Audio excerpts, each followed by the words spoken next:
Hi friends, welcome to railway Guru Telugu. ఈ వీడియోలో మనం ట్రాన్స్ఫార్మర్ వర్కింగ్ గురించి నేర్చుకోబోతున్నాం. అలాగే ట్రాన్స్ఫార్మర్లోని కొన్ని పార్ట్స్ గురించి డిస్కస్ చేయబోతున్నాం. వీడియో చివరి వరకు చూడండి. వీడియో నచ్చితే లైక్ చేయండి. డౌట్స్ ఏమైనా ఉంటే కామెంట్ రూపంలో తెలియజేయండి.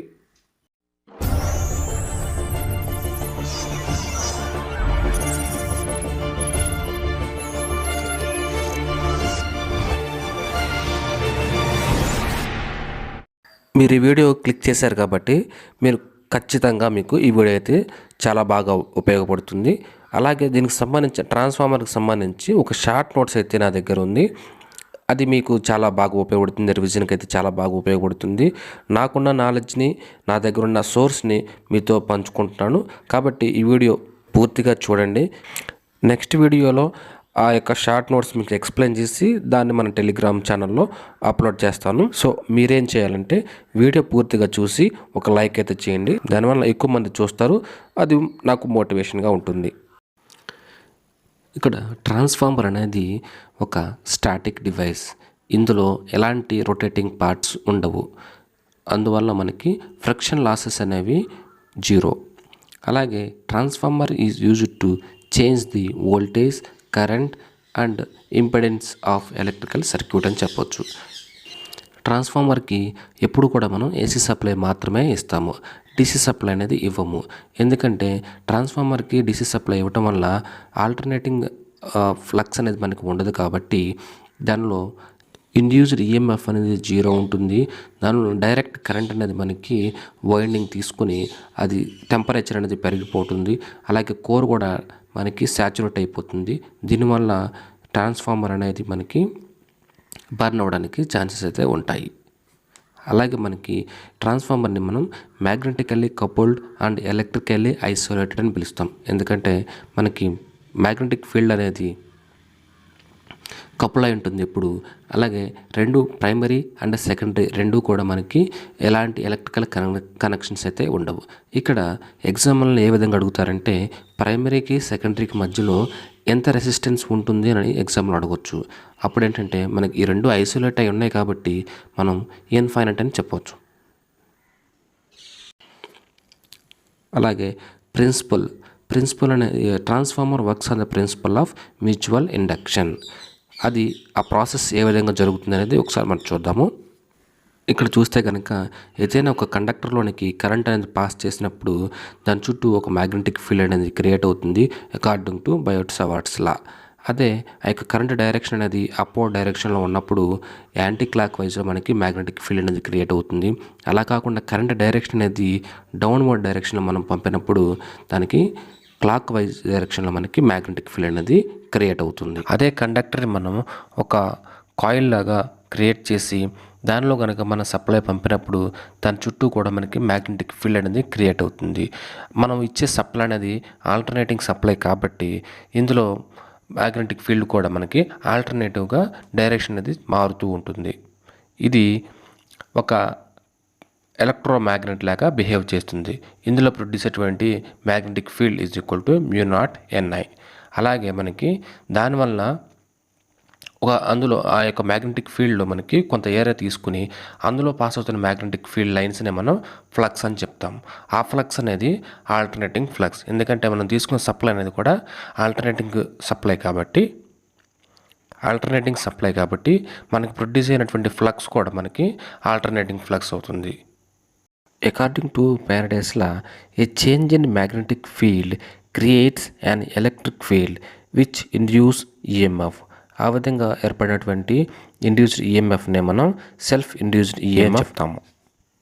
ఆ విధంగా క్రియేట్ అయిన మ్యాగ్నెటిక్ ఫీల్డ్ దగ్గరికి వేరొక సెకండరీ కాయిల్ని తీసుకొచ్చి ఆ వేరియింగ్ మ్యాగ్నెటిక్ ఫీల్డ్లో మనం పెట్టినప్పుడు ఆ సెకండరీ కాయిల్లో కూడా మనకి ఈఎంఎఫ్ అనేది ఇండ్యూస్ అవుతుంది అకార్డింగ్ టు మ్యూచువల్ ఇండక్షన్. దానిని మనం మ్యూచువల్ ఇండ్యూస్డ్ ఈఎంఎఫ్ అని చెప్తాము. ఇక్కడ మనకి ప్రైమరీలో ప్రొడ్యూస్ అయినటువంటి ఫ్లక్స్ అనేది మ్యాక్సిమం ఫ్లక్స్ సెకండరీని రీచ్ అవ్వడానికి మధ్యలో మనం కోర్ అనేది యూజ్ చేస్తాము. దీనివల్ల మనకి లీకేజ్ ఫ్లక్స్ అనేది రెడ్యూస్ అవుతుంది. లీకేజ్ లాసెస్ కూడా మనకి రెడ్యూస్ అవుతాయి. అయితే మనకి కోర్ అనేది లామినేటెడ్ కోర్ అనేది యూజ్ చేస్తాము. దీనివల్ల ఎడ్డీ కరెంట్ లాసెస్ అనేది రెడ్యూస్ అవుతాయి. అలాగే ఆ లామినేటెడ్ కోర్ అనేది దాని యొక్క థిక్నెస్ అనేది ఎప్పుడు కూడా మనం 0.35 నుండి 0.5 mm వరకు మనం ఆ థిక్నెస్ అనేది మెయింటైన్ చేస్తారు. అలాగే మనకి ఆ యొక్క కోర్ యొక్క ప్రాపర్టీస్ కొన్ని ఉండాలి. అదేంటంటే ఫ్లక్స్ అనేది మనకి ప్రైమరీ నుండి సెకండరీకి రీచ్ అవ్వాలి. కాబట్టి ఎక్కువ ఫ్లక్స్ వెళ్ళాలి అంటే మనకి ఆ యొక్క కోర్ యొక్క పెర్మియబిలిటీ అనేది ఎక్కువగా ఉండాలి. అలాగే దాన్ని అపోజ్ చేయకుండా రిలక్టెన్స్ అనేది తక్కువ ఉండాలి. మనం ఎలక్ట్రికల్లో రెసిస్టెన్స్ అని మనం చెప్పుకుంటాము, ఈ మ్యాగ్నెటిక్ ఫీల్డ్లో కాబట్టి రిలక్టెన్స్ మనం చెప్తాము. కోర్ యొక్క రిలక్టెన్స్ అనేది చాలా తక్కువ ఉండాలి. అలాగే మనం యూజ్ చేసేటువంటి కోర్ అనేది సాఫ్ట్ ఐరన్ ఆర్ సిఆర్జిఓ అని చెప్తాము. సిఆర్జిఓ అంటే cold rolled grain oriented steel. ఇక్కడ ఒకసారి చూడండి, లోడ్లో మార్పు చేసినప్పుడు ట్రాన్స్ఫార్మర్ లోపల ఫ్లక్స్ అనేది ఏ విధంగా మార్పు చెందుతుందో ఒకసారి చూద్దాము. ఇక్కడ ఇనిషియల్గా మనకి నో లోడ్ కండిషన్లో ప్రైమరీకి మనం సప్లై ఇచ్చినప్పుడు సెల్ఫ్ ఇండ్యూస్డ్ ఈఎంఎఫ్ అనేది ప్రైమరీ వైండింగ్లో ఏర్పడుతుంది. ఆ ఇండ్యూస్డ్ ఈఎంఎఫ్ అనేది మనకి E = 4.44 πmF number of turns. అలాగే మనకి ఆ ఫ్లక్స్ అనేది πm. ఇప్పుడు ఒకవేళ మనం ఈ సెకండరీలో ఒక లోడ్ అనేది కనెక్ట్ చేసినప్పుడు ఆ లోడ్ కనెక్ట్ చేయడం వల్ల మనకి అకార్డింగ్ టు పారడైస్లో మనకి మ్యూచువల్ ఇండ్యూస్డ్ ఈఎంఎఫ్ E2 అనేది క్రియేట్ అవుతుంది. ఆ E2 వలన మనకి ఇక్కడ సర్క్యూట్ అనేది క్లోజ్ అవుతుంది కాబట్టి I2 కరెంట్ అనేది ఫ్లో అవుతుంది. ఈ I2 కరెంట్ ఫ్లో అయినప్పుడు మనకి ఇక్కడ I2 కరెంట్ వల్ల మనకి π2 అనే ఫ్లక్స్ మనకి ప్రొడ్యూస్ అవుతుంది. ఆ ప్రొడ్యూస్ అయినటువంటి ఫ్లక్స్ అనేది మెయిన్ ఫ్లక్స్కి πmకి ఆపోజిట్ డైరెక్షన్లో మనకి ఫ్లో అవుతుంది. ఈ విధంగా వెళ్ళినప్పుడు మనకి మెయిన్ ఫ్లక్స్ ఏదైతే ఉంటుందో అది రెడ్యూస్ అవుతుంది. మెయిన్ ఫ్లక్స్ రెడ్యూస్ అయ్యడం వల్ల మనకి ఇండ్యూస్డ్ ఈఎంఎఫ్ అనేది రెడ్యూస్ అవుతుంది. Induced EMF E1. So V1 అలాగే E2 డ్రాప్ అనేది మనకి ఎక్కువ ఉండటం వల్ల మనకి కరెంట్ I2' అనేది మనకి ఎక్స్ట్రా కరెంట్ అనేది తీసుకుని ప్రైమరీ వైండింగ్ అనేది మనకి ఫ్లో అవుతుంది. I2' కరెంట్ వల్ల మనకి π2' అనే కరెంట్ ఫ్లో అవుతుంది. దీనివల్ల ఈ ప్రొడ్యూస్ అయినటువంటి ఫ్లక్స్ అనేది మెయిన్ ఫ్లక్స్కి ప్యారల్గా ఉంటుంది. అలాగే మనకి ఇక్కడ సెకండరీలో ప్రొడ్యూస్ అయినటువంటి ఫ్లక్స్ π2కి ఆపోజిట్ డైరెక్షన్లో ఫ్లో అవుతుంది. ఈ రెండు కూడా క్యాన్సిల్ అయ్యి ఓవరాల్గా మనకి మెయిన్ ఫ్లక్స్ ఏదైతే ఉంటుందో రిజల్టెంట్ ఫ్లక్స్ πm అనేది మనకి ఉంటుంది. ఈ విధంగా మనకి లోడ్లో ఎలాంటి మార్పు చేసినా కానీ ఫ్లక్స్ πm అనేది కాన్స్టెంట్గా ఉంటుంది.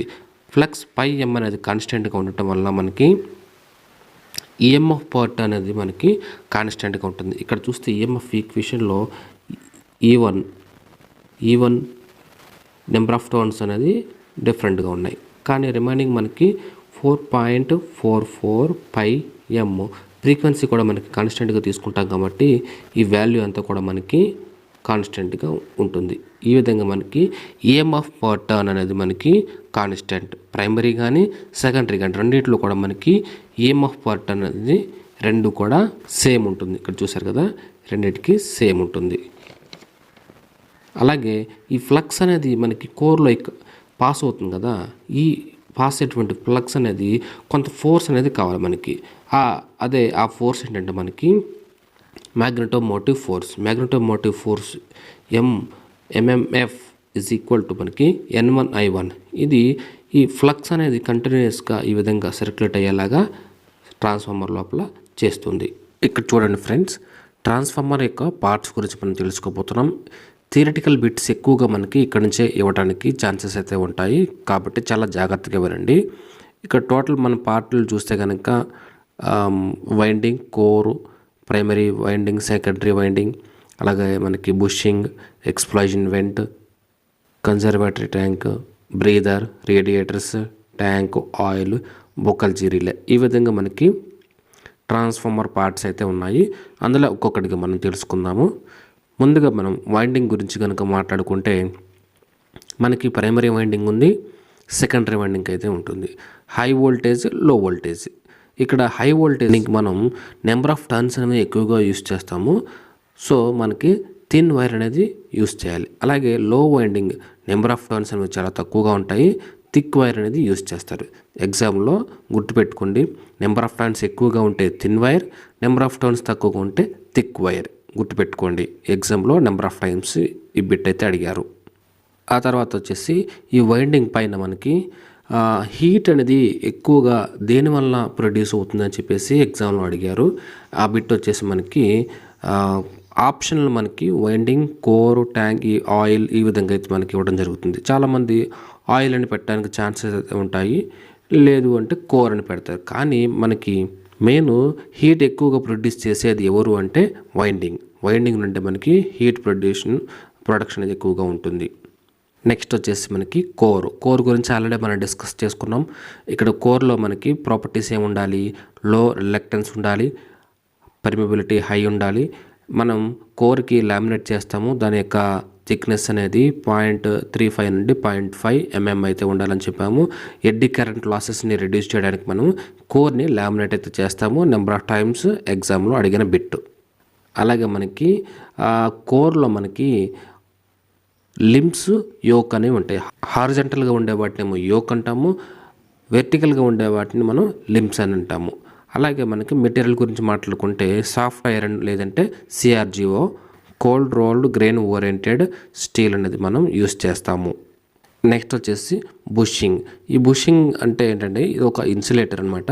ఇది ట్రాన్స్ఫార్మర్ లోపల వైండింగ్ నుంచి మనకి వచ్చిన టెర్మినల్స్ ఏవైతే ఉంటాయో బాడీకి టచ్ అవ్వకుండా వాటిని బయటకి కనెక్షన్ ఇవ్వడానికి మనం యూస్ చేస్తాము. ఆ కనెక్షన్స్ ఇవ్వడానికి ఆ టెర్మినల్స్ ఏవైతే ఉంటాయి ఈ బుషింగ్ లోపల నుంచి మనం తీసుకోవడం జరుగుతుంది. ఇవి ఇన్సులేటర్గా వర్క్ చేస్తాయి. అలాగే వీటి యొక్క సైజ్ అనేది ఆ వోల్టేజ్ని బట్టి, అలాగే ట్రాన్స్ఫార్మర్ యొక్క సైజుని బట్టి డిపెండ్ అయి ఉంటుంది. అలాగే ఇక్కడ ఈ బుషింగ్ ఒక్కొక్కసారి ఏమవుతుందంటే ఫెయిల్ అవడానికి ఛాన్సెస్ అయితే ఉంటాయి.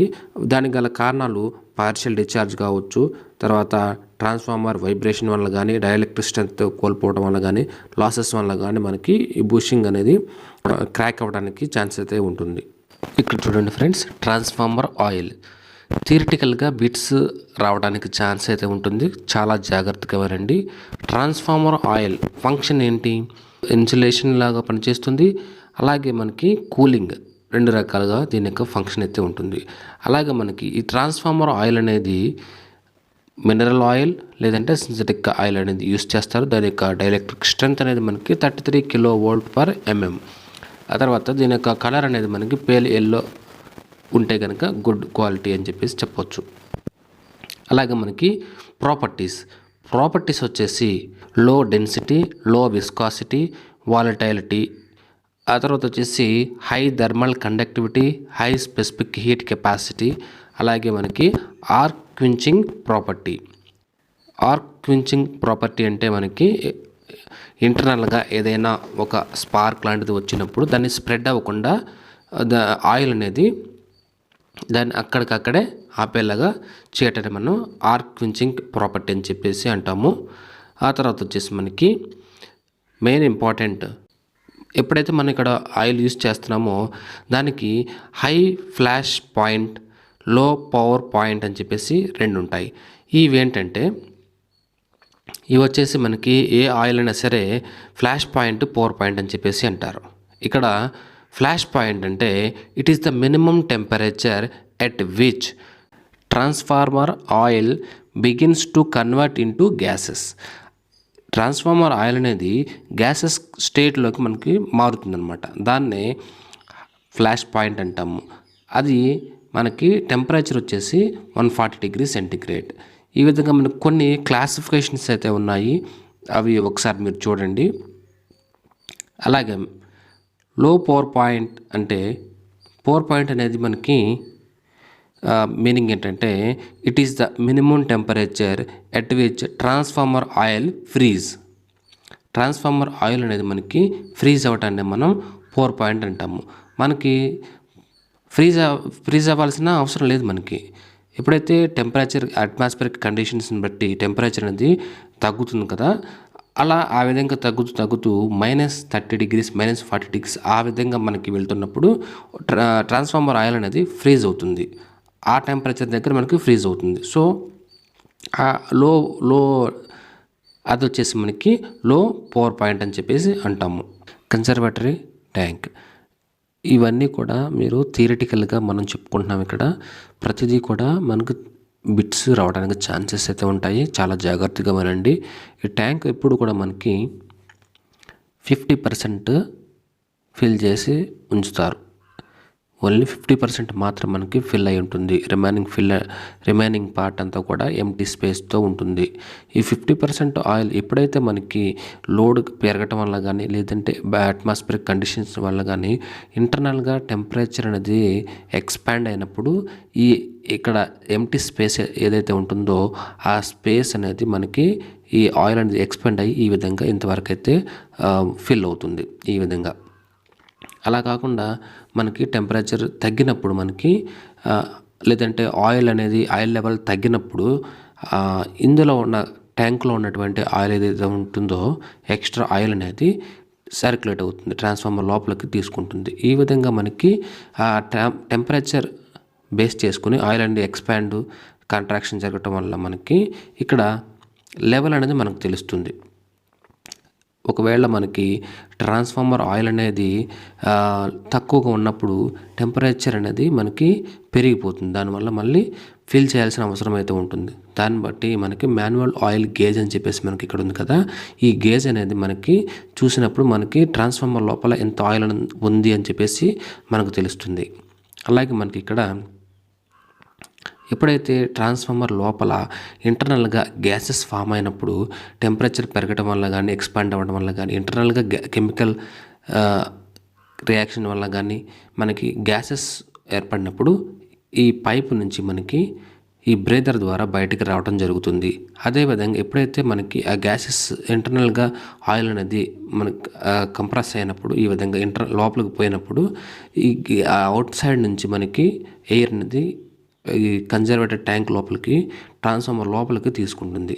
ఈ యొక్క ప్రాసెస్లో ఏమవుతుందంటే అట్మాస్ఫియర్లో ఉన్నటువంటి మాయిశ్చర్ అలాగే మనకి డస్ట్ పార్టికల్స్ ట్రాన్స్ఫార్మర్ లోపలికి వెళ్ళడానికి అవకాశం ఉంటుంది. కాబట్టి ఇక్కడ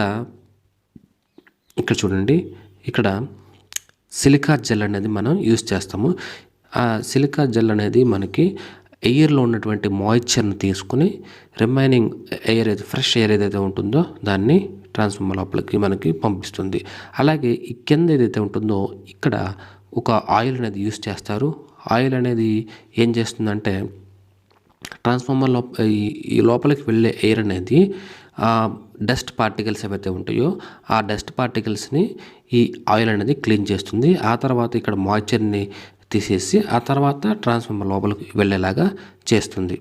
ఇక్కడ ఒక విషయం, ఇక్కడ ఏంటంటే ఇది వచ్చేసి ట్రాన్స్ఫార్మర్ లోపల ఇందక్కడ ఎంటీ స్పేస్ ఉందని చెప్పాం కదా, ఆ యొక్క ఎంటీ స్పేస్లో ఒక బ్లాడర్ అనేది యూజ్ చేస్తారు. ఈ విధంగా ఒక పిల్లో లాగా ఉంది కదా, దీన్ని బ్లాడర్ అంటాము. ఈ బ్లాడర్ అనేది ఈ అవుట్లెట్ ఏదైతే ఉందో ఈ పైప్కి కనెక్ట్ అయి ఉంటుంది ఇంటర్నల్గా.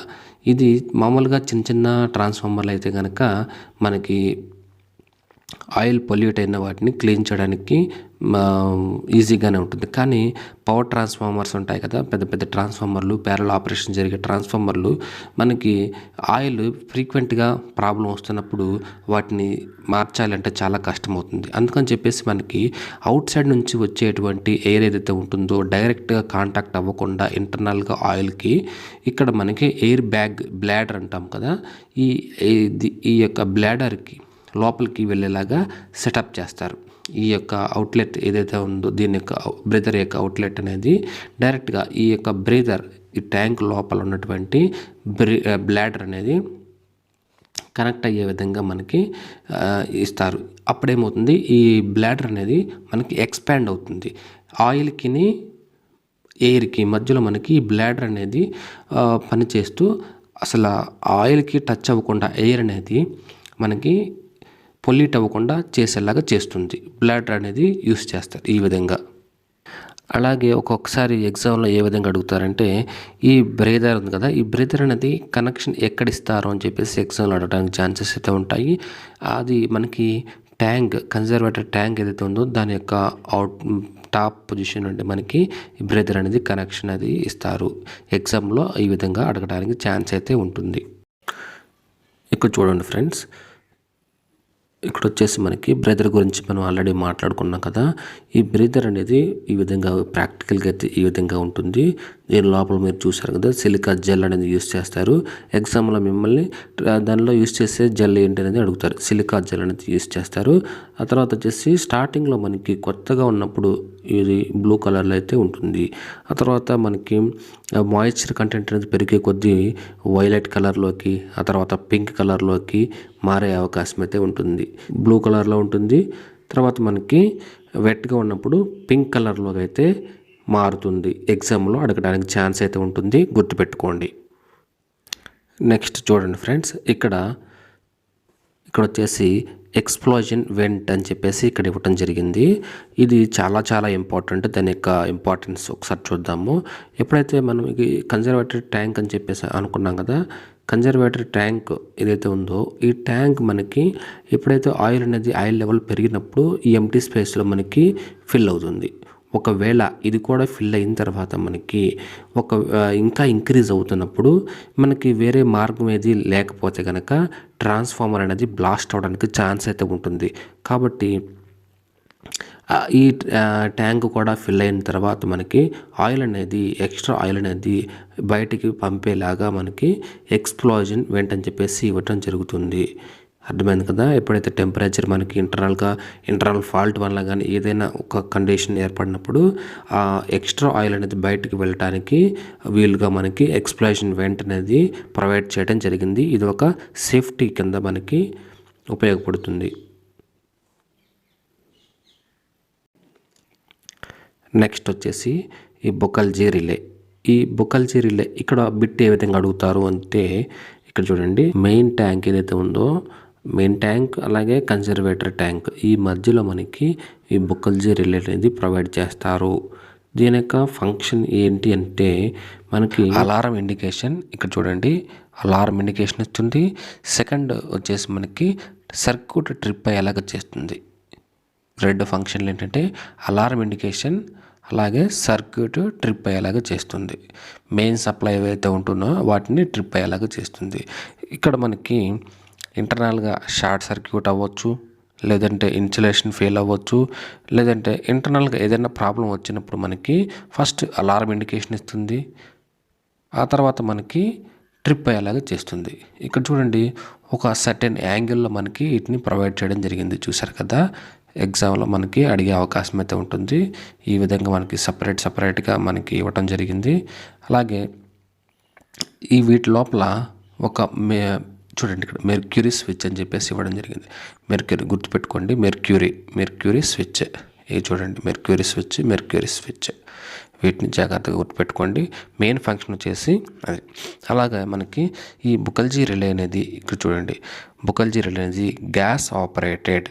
అలాగే మనకి మోర్ దెన్ 500 kVA ఉన్నటువంటి మన ట్రాన్స్ఫార్మర్లో మనకి ఈ బుకల్జీ రిలే అనేది యూస్ చేస్తారు.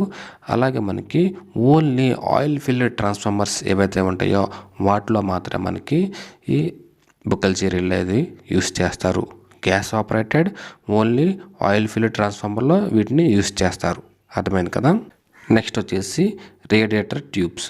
ఈ రేడియేటర్ ట్యూబ్స్ ఏం చేస్తాయి అంటే ఇంటర్నల్గా ఉన్నటువంటి ట్రాన్స్ఫార్మర్ ఆయిల్ అనేది ఈ రేడియేటర్లోకి వచ్చి మనకి కూలింగ్ పర్పస్కి కూలింగ్ అవ్వటానికి మనకి హీట్ డిసిపేషన్ పెంచడానికి మనకి బయట ఉన్నటువంటి ఎయిర్తో కాంటాక్ట్ అయ్యి మనకి హీట్ అనేది డిసిపేట్ అవుతూ ఆ విధంగా ఇంటర్నల్గా టెంపరేచర్ అనేది మనకి తగ్గడానికి ట్రాన్స్ఫార్మర్ ఆయిల్ కూల్ అవ్వడానికి మనకి ఉపయోగపడుతుంది. కాబట్టి ఈ రేడియేటర్స్ లోపలికి మనకి ఆయిల్ అనేది వస్తుంది. ఈ విధంగా మనకి ట్రాన్స్ఫార్మర్ ఆయిల్ అనేది కూల్ అవుతుంది. అలాగే ట్రాన్స్ఫార్మర్ యొక్క టెంపరేచర్ తెలుసుకోవడానికి సపరేట్గా గేజ్ అనేది యూస్ చేస్తారు. నెక్స్ట్ వచ్చేసి ట్యాప్ చేంజర్. ఈ ట్యాప్ చేంజర్ అనేది వోల్టేజ్ రెగ్యులేషన్ కోసం అయితే మనం యూస్ చేస్తాము. దీన్ని ఎప్పుడు కూడా మనము హై వోల్టేజ్ సైడ్ మనం యూస్ చేయడం జరుగుతుంది. హై వోల్టేజ్ సైడ్ యూస్ చేయడం వల్ల మనకి లో కరెంట్ ఉంటుంది. లో కరెంట్ వల్ల మనం ఎప్పుడైతే ట్రిప్ చేస్తామో ఎప్పుడైతే మనం ఫేస్ చేంజ్ చేస్తామో అప్పుడు మనకి స్పార్క్ అనేది రాకుండా, లేదంటే తక్కువ స్పార్క్ వచ్చేలాగా మనకి ఉంటుంది. కాబట్టి హై వోల్టేజ్ సైడ్ మనం యూస్ చేయడం జరుగుతుంది. వీటిలో కూడా కొన్ని టైప్స్ ఉన్నాయి. ఆన్ లోడ్, ఆఫ్ లోడ్ అని ఈ విధంగా ఉన్నాయి. ట్యాప్ చేంజర్ అనేది ఎగ్జామ్లో అడుగుతారు. ట్యాప్ చేంజర్ అనేది వోల్టేజ్ రెగ్యులేషన్ కోసం యూస్ చేయడం జరుగుతుంది. ఆ తర్వాత వచ్చేసి మనకి ట్రాన్స్ఫార్మర్లో చాలా టైప్స్ అయితే ఉన్నాయి. మనకి single phase, 3 phase, step up, step down. ఆ తర్వాత మనకి ఐడియల్ ట్రాన్స్ఫార్మర్, ప్రాక్టికల్ ట్రాన్స్ఫార్మర్ గురించి మనం మాట్లాడుకోవాలి. నెక్స్ట్ వచ్చేసి power transformer, distribution transformer, air cooled, oil cooled, self, ఆ తర్వాత ఆటో ట్రాన్స్ఫార్మరు, తర్వాత పొటెన్షియల్ మెజరింగ్ సిస్టంలో మనకి పొటెన్షియల్ ట్రాన్స్ఫార్మర్, కరెంట్ ట్రాన్స్ఫార్మర్, ఈ విధంగా మనకి డిఫరెంట్ టైప్స్ అయితే ఉన్నాయి. వాటి గురించి మనం మాట్లాడుకోబోతున్నాం. తర్వాత మనకి షార్ట్ నోట్స్ ఏదైతే ఉంటుందో ట్రాన్స్ఫార్మర్కి సంబంధించి దాని గురించి మాట్లాడుకోబోతున్నాం రాబోయే వీడియోస్లో. కాబట్టి మన ఛానల్ని ఫాలో అవ్వండి. వీడియో నచ్చితే లైక్ చేయండి ఫ్రెండ్స్. Thank you. డౌట్స్ ఏమైనా అంటే కామెంట్ రూపంలో తెలియజేయండి. మంచిగా ప్రిపేర్ అవ్వండి.